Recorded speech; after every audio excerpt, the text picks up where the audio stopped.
The Hindustan gazette की news में आप सभी का स्वागत है। मेरा नाम है ए.आर. रहमान सैफी। हमारे साथ मौजूद हैं रविदास मल्होत्रा जी, जिन्हें सपा की तरफ से टिकट मिला हुआ है, उम्मीदवार हैं। इनसे हम बात करते हैं। ये बताइए, देश के माहौल के ऊपर जो राजनीति हो रही है, इसको आप किस नज़र से देखते हैं? हम समाजवादी पार्टी, कांग्रेस पार्टी और इंडिया गठबंधन से लखनऊ से लोकसभा के प्रत्याशी हैं। हम लोग चाहते हैं कि जनता के मुद्दों पर चर्चा और बहस हो, लेकिन भारतीय जनता पार्टी जनता के मुख्य मुद्दों से जनता का ध्यान बांटना चाहती है। हम लोगों ने कहा 10 साल पहले भाजपा की सरकार ने जनता से जो वादे किए थे, किसी वादे को पूरा करने का काम नहीं किया है। कहा था महंगाई कम करेंगे, आज महंगाई आसमान छू रही है। कहा था नौजवानों को नौकरी देंगे, किसी नौजवान को नौकरी दी। 30 लाख पद भारत सरकार में खाली पड़े हुए हैं और आज उनकी भर्ती भी पूरी नहीं हुई है। कहा था देश नहीं बिकने देंगे, लाल किला बिक गया, एलआईसी बिक गई, बैंक बिक गए, रेलवे बिक गई, एयरपोर्ट बिक गए, एयरलाइंस बिक गई, लखनऊ का एचएएल कंपनी बिक गया। तो भाजपा की सरकार ने जनता से झूठ बोलने का काम किया था, गुमराह करने का काम किया था। इसीलिए भारतीय जनता पार्टी जनता के मुख्य मुद्दों से लगातार जनता का ध्यान बांटने का प्रयास कर रही है। लखनऊ शहर से राजनाथ सिंह सांसद रहे, लेकिन लखनऊ शहर के लिए कोई काम करने का काम नहीं किया। एक ना तो उद्योग खुलाया, ना कोई कारखाना खुला, ना फैक्ट्री खुली। और जब लखनऊ में आते हैं तो अखबार में खबर निकलती है कि लखनऊ का सांसद लखनऊ आ रहा है। एक दिन भी लखनऊ शहर में रात में रुके नहीं हैं।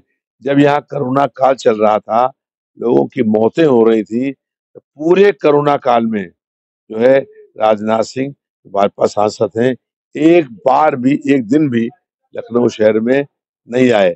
अब बताइए, लगभग 80 साल के राजनाथ रक्षा मंत्री हैं और 25 साल का नौजवान जो है उसको सेना से भर्ती से हुई, उसको निकालने का काम हो रहा है। तो भारतीय जनता पार्टी की सरकार में नौजवानों को ठगने का काम हुआ है। और यहाँ पर जो सांसद हैं, वो जनता तो बहुत दूर की बात है, उनकी पार्टी के, उनके क्षेत्र के 2 विधायकों की मृत्यु हो गई और दोनों विधायकों के अंतिम संस्कार भी नहीं आए। जो सांसद अपनी पार्टी के, अपने क्षेत्र के विधायक के अंतिम संस्कार में भी नहीं आए, वो जनता किसी कष्ट में खड़ा होगा, इसका कोई प्रश्न नहीं उठता। भाजपा कह रही है राम राज्य की ओर लिए जा रहे हैं, इसलिए सारी चीज़ों को बेचा जा रहा है। राम राज्य में मालूम नहीं है, जब भगवान श्री राम राजा बने तो सबसे पहले उन्होंने कहा था कि 5 साल तक कोई टैक्स नहीं लेंगे। भारतीय जनता पार्टी ने आटा, दाल, चावल, दूध, दही, किताब, कॉपी, गंगा जल तक पर टैक्स लगा दिया है। ये रामराज है? राम राज्य में 5 साल तक कोई टैक्स नहीं पड़ा था। ये भगवान प्रभु श्री राम के नाम का दुरुपयोग करने का काम करते हैं। ये केवल भगवान राम के नाम पर वोट मांगने का काम करते हैं। और जो राम मंदिर बन रहा है, उसमें भारतीय जनता पार्टी कोई योगदान नहीं है। सुप्रीम कोर्ट के आदेश पर मंदिर निर्माण हुआ और मंदिर का किसी एक आदमी ने विरोध करने का काम नहीं किया। भाजपा कह रही है कि 10 सालों में गरीबी खत्म हुई है, भ्रष्टाचार खत्म हुआ है और आगे का सरकार बनती है तो देश इससे ज्यादा विकास करेगा। भाजपा कहती है गरीबी दूर हुई है, और एक तरफ कहती है कि 82 करोड़ लोगों को हम राशन दे रहे हैं। अगर गरीबी दूर हो गई तो फिर 82 करोड़ लोगों को राशन दे रहे हो रहा है। और बहुत बड़ा घोटाला, घपला जो है, जनता को राशन बांटने के नाम पर 5 किलो राशन जो है गेहूं और बाजरा बांटने के नाम पर जो है ठगने का काम किया गया है। तो भारतीय जनता पार्टी लोग की कथनी और करनी में जमीन आसमान का अंतर झूठ बोलते हैं। और अभी इलेक्ट्रल बॉन्ड आया, इलेक्ट्रल बॉन्ड में पूरा राज खुल गया कि भारतीय जनता पार्टी दुनिया की सबसे भ्रष्ट पार्टी है और सबसे बड़ा घोटाला इलेक्ट्रल बॉन्ड घोटाला है, जहां पर कोविशील्ड कंपनी से 500 करोड़ रुपया घूस लेने का काम भाजपा ने किया।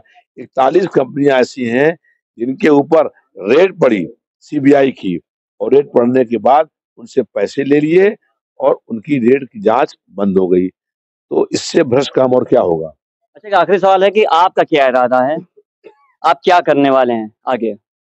हम लोगों ने कहा है कि चुनाव में सरकार बनेगी तो लखनऊ शहर के सभी गरीबों को बिजली फ्री मिलेगी।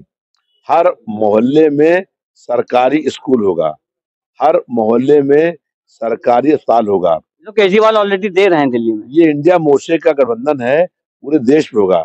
वो दिल्ली में दे रहे हैं, वो इंडिया गठबंधन के घटक हैं। और यहाँ पर उत्तर प्रदेश में भी, लखनऊ शहर में भी हर गरीब को बिजली फ्री मिलेगी। हर मोहल्ले में जो है वो अस्पताल होगा, हर मोहल्ले में सरकारी स्कूल होगा। और सरकारी स्कूल ऐसा होगा जैसे पब्लिक स्कूल होते हैं। दूसरी बात ये है कि 30 लाख लोगों के जो पद खाली पड़े हुए हैं, उन पदों की भर्ती होगी। महिलाओं को 8,500 रुपया प्रति माह मिलेगा, महीने एक साल में 1 लाख रुपया। और हर नौजवान को या नौकरी मिलेगी या 1 लाख रुपया प्रति वर्ष उनको भत्ता मिलने का काम होगा। और लखनऊ शहर में संपूर्ण चौमुखी विकास कराने का हम लोग काम करेंगे। लखनऊ शहर में जो आउटर रिंग रोड बनाई लखनऊ में भाजपा सांसद ने, 10 साल पूरे हो गए लेकिन वो आउटर रिंग रोड नहीं बनी। उसकी जांच होगी और आप देखिएगा कि बड़े बड़े लोग इस घोटाले में जेल जाएंगे कि जनता के पैसे का दुरुपयोग किया है। 10 साल के बाद भी आउटर रिंग रोड का काम पूरा नहीं हुआ है। लोकसभा चुनाव करीब है, आप जनता को क्या मैसेज देना चाहते हैं? जनता से अपील ये है कि इस बार परिवर्तन करे, बदलाव करे, जालिम सरकार को हटाए, जो तानाशाह सरकार है उसको बदले, लोकतंत्र की पुनः स्थापना हो। संविधान बचाने की लड़ाई है ये देश को बचाने की लड़ाई है।